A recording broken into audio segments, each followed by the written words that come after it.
Lucius Cornelius Sulla, the man who reigned in the Roman state and set the vector of its domestic and foreign policy for many centuries. In fact, he became the ideologist of the imperial form of government, although he himself did not realize it.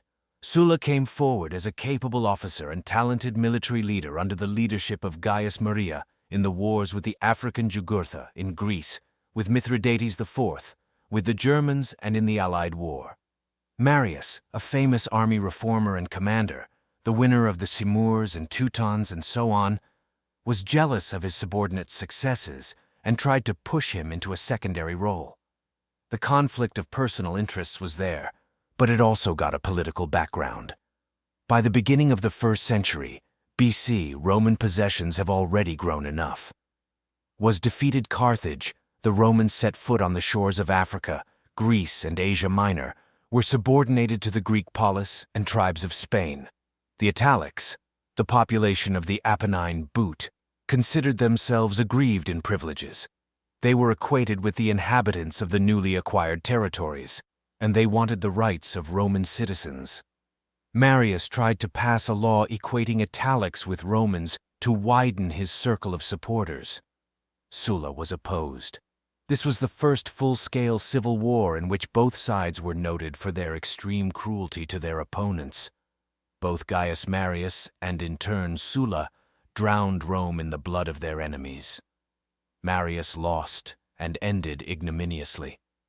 The result of his famous military reform was that the legions were now subordinate primarily to their commander, not the Senate, but it was Cornelius Sulla who was the first to take advantage of this advantage.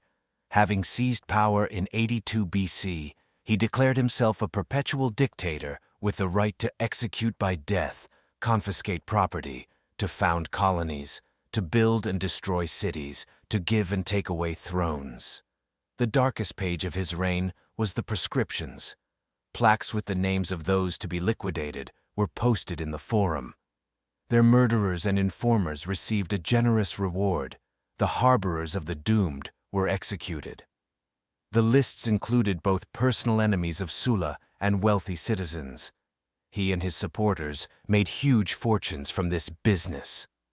Most of the victims were executed on the field of Mars by beheading. The severed heads were displayed on the rostras, a place for speakers, a place for rallies in general. It is believed that about 100 senators and 2,500 horsemen died.